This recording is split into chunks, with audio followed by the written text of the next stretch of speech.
morning, everybody. Today we're going to be tying a pattern I call the Concord Grape. It's a beautiful purple and blue spay fly. It's something you swing early in the season, up high in the water column on a floating line or light sink tip when the river's low and clear and you're looking to still swing flies and find something the fish are going to see, but it's not going to put them off the bite. It's not so obtrusive that it's going to spook fish. Now, normally I tie it on a size 5 Alec Jackson style hook, but I'm all out of that. So today I'm going to be tying it on a T10 3H size 6 light wire salmon hook. I'm going to be using 3/0 unwaxed thread. And you just get started about halfway down that bent eye.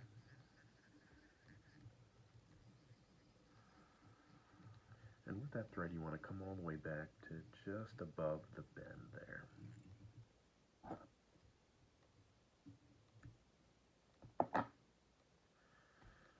Going to start with a little butt section of Superfly rabbit yarn and do it in chartreuse. It seems to be working the best.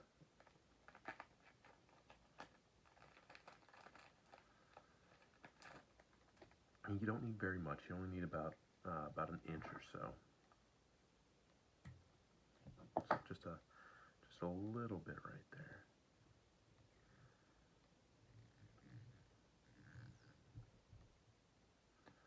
Now when I make this tag end butt right there, I'm just gonna take a couple wraps going back towards the bend, and then I'm gonna make a couple more wraps coming back towards the thread, and that's gonna lock that in place there. There we go.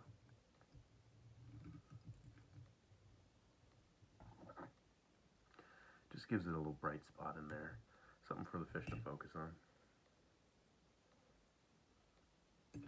Next, we're going to take some size 15 wire. We don't need a lot because the wire's it's not intended to add weight to the fly. This is a fly that you want to be able to swing pretty high up in the column.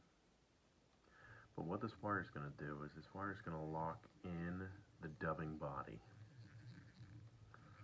Just tie that in. We're not wrapping it around the shank or anything, but again, we're not looking to add a ton of weight to it. For the body, we're going to use some UV calabatus. Some reason steelhead love this stuff. I tie it on almost all my patterns. Find a way to put some of that stuff in there. We're going to tie this in a dubbing loop.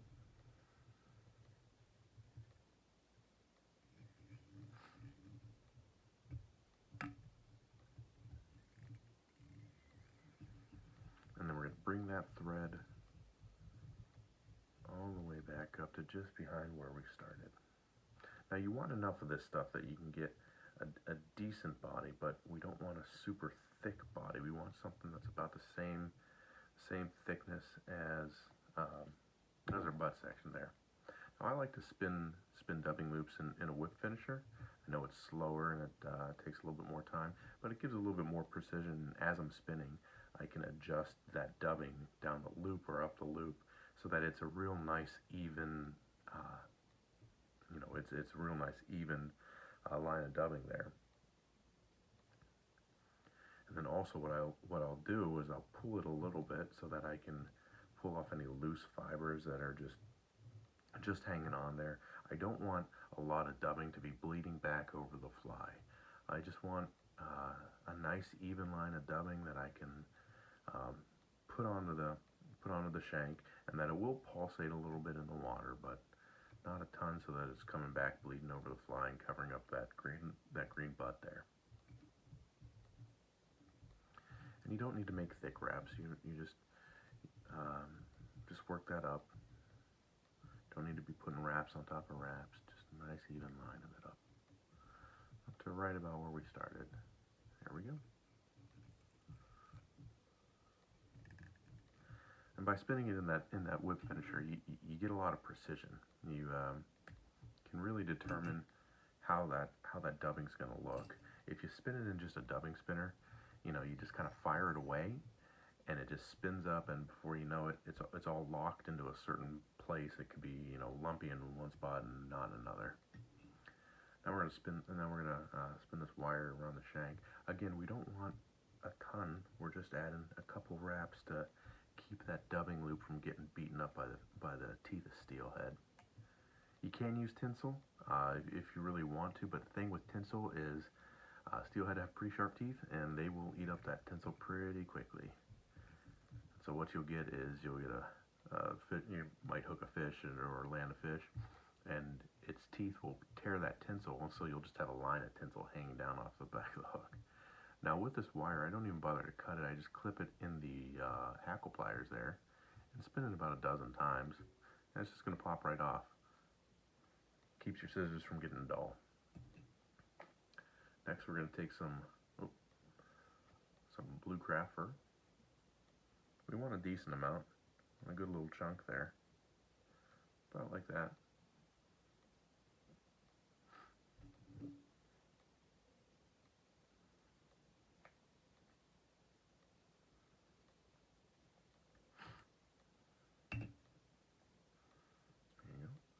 And we're going to strip out all that under fiber right there. Now, if you want to, you can keep that stuff. It's good for dubbing, but I have a ton of stuff. I tie everything in blue craft fur, so I'm not keeping it. And that's also a little bit longer. You only want it about 1.5 times the length of your shank. So we're going to cut off about 1/2 inch of that.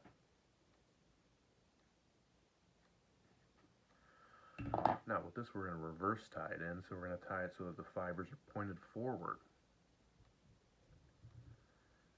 I'll tell you why in a second. A couple quick wraps there. There we go. So as we fold it back, we reverse tied it in. It's going to have a natural curvature, natural body to it. So if you would have tied it in flat with the points, with the fibers pointed back towards the bend, it's going to lay a lot flatter. This is going to give it a little body without adding, you know, too much water resistance and thickness. All right. After that, we're going to take some purple marabou, and we're only going to take the tip part, and we're going to strip half of it. I've already done that on this feather here, so it is a stripped feather and just the tip fibers.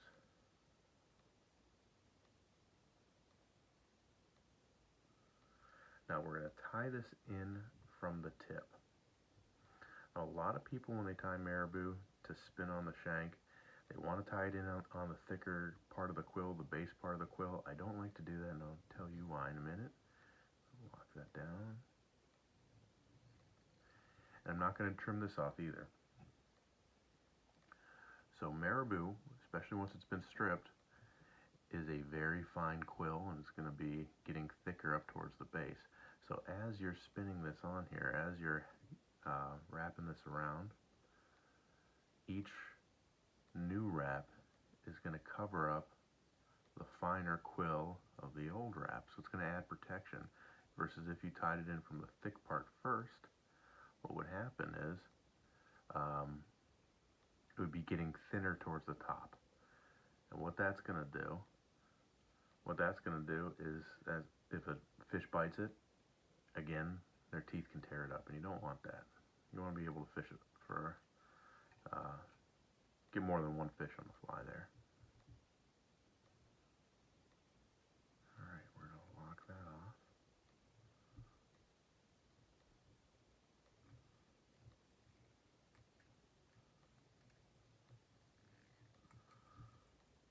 There we go. And we're going to trim off the tip part and the back part of the quill. Got some extra fibers there, so we're going to tie those down.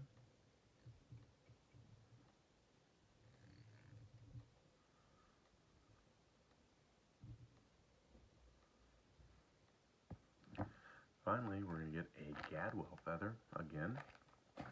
We're going to just use the top fibers, and we are going to strip it again so that it's only one side.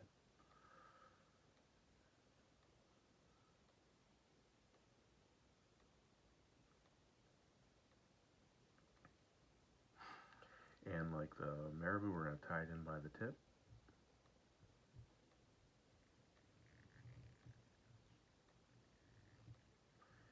And just like the marabou, we're going to leave that tip part there, just in case it slips as we're going. We don't want it to clip it off, because then that makes it harder for us to retie it in. Now with gadwall and stuff that's got a little thicker fibers, you can spin your hackle pliers to get it to lay the exact way you want to. And we just want this to be laying back over the marabou nicely.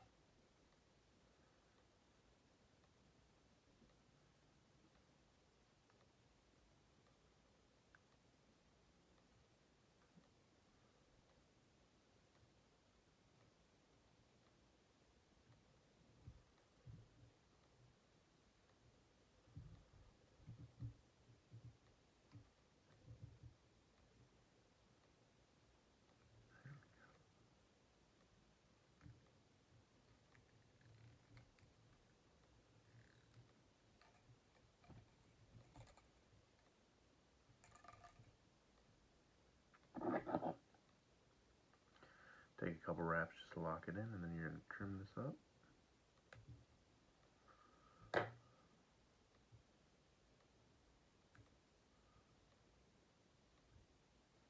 we go.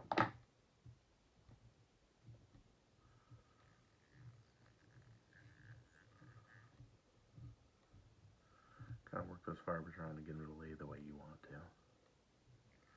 And build up your head there.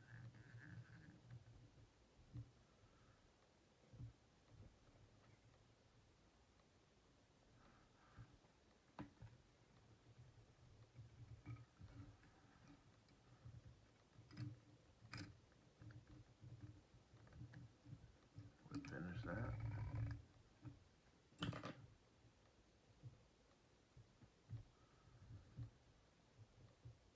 And there you go.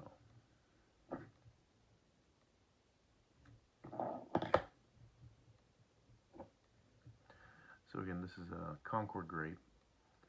I named it that because western New York fishing Cattaraugus and the other creeks around that area. Early fall, one of the things that they grow a lot is grapes in that area. And if you're out on the rivers and the creeks, one of the things you're going to smell a lot is the grapes. And Concord grape is the one that is grown the most around there.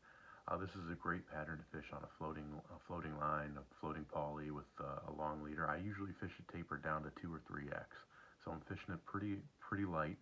I want this pattern that again it's tied so that it's got enough color that in clear water fish can see it from fairly far away, but it doesn't ram it down their throats. It's not something that just is going to spook them. The idea is that you can deliver it to the fish where you need to go without a heavy splashdown. You're not fishing it on a heavy tip, so it's not going to be like a cannonball lobbing it out there. You're trusting that these fish are going to move for the fly, and they will. In that fall when it's lower water, clearer water, they're going to be spooky to bigger stuff, but they will move and come fairly far up off the bottom to take a fly here.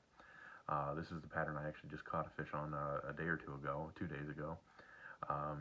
We're dealing with water right now that's about half the flow as it normally is, and so again, it's the whole game is trying to find a way that you can get a pattern out there that's not obtrusive. It's not going to spook them.